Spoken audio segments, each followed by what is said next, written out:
বায়ান্নর ভাষা আন্দোলন এবং ৭১-এর মহান মুক্তিযুদ্ধে অসামান্য অবদানের স্বীকৃতি হিসেবে বীর মুক্তিযোদ্ধা আফসার উদ্দিন আহমেদকে বিশেষ সম্মাননা দেওয়া হয়েছে। মুক্তিযুদ্ধের চেতনা ও ইতিহাস সংরক্ষণে তার অবদানকে সম্মান জানিয়ে দেওয়া হয়েছে এই স্বীকৃতি। বিস্তারিত রিপোর্টে। ভাষা আন্দোলন ও স্বাধীনতা সংগ্রামের ইতিহাসের এক জীবন্ত কিংবদন্তির নাম আফসার উদ্দিন আহমেদ, যিনি ১৯৫২ সালের ভাষা আন্দোলন থেকে শুরু করে ১৯৭১ সালের মুক্তিযুদ্ধ পর্যন্ত প্রতিটি রাজনৈতিক ও সামাজিক আন্দোলনে দিয়েছেন নেতৃত্ব। ২৬ ফেব্রুয়ারি এই মহান ব্যক্তিকে সম্মাননা প্রদান করেন লন্ডন বার্কিং অ্যান্ড ডেগেনহ্যামের মেয়র মঈন কাদরী। অনুষ্ঠানে মেয়র মঈন কাদরী বলেন, যারা দেশ ও জাতি এনে দিয়েছেন তাদের সম্মান জানানো প্রতিটি মানুষের দায়িত্ব ও কর্তব্য।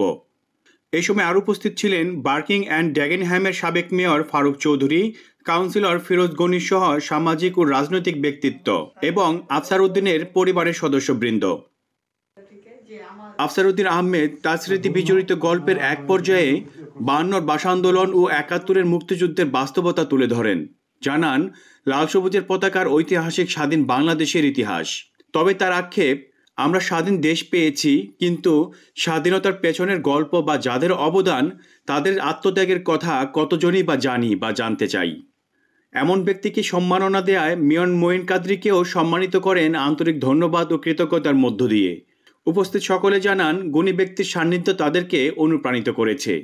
যতদিন বাংলাদেশ থাকবে ততদিন থাকবে লাল সবুজের পতাকা, ততদিনই আফসার উদ্দিন আহমেদের মতো দেশপ্রেমিকরা হয়ে থাকবেন অমর। ডেস্ক রিপোর্ট, আয়ন টিভি।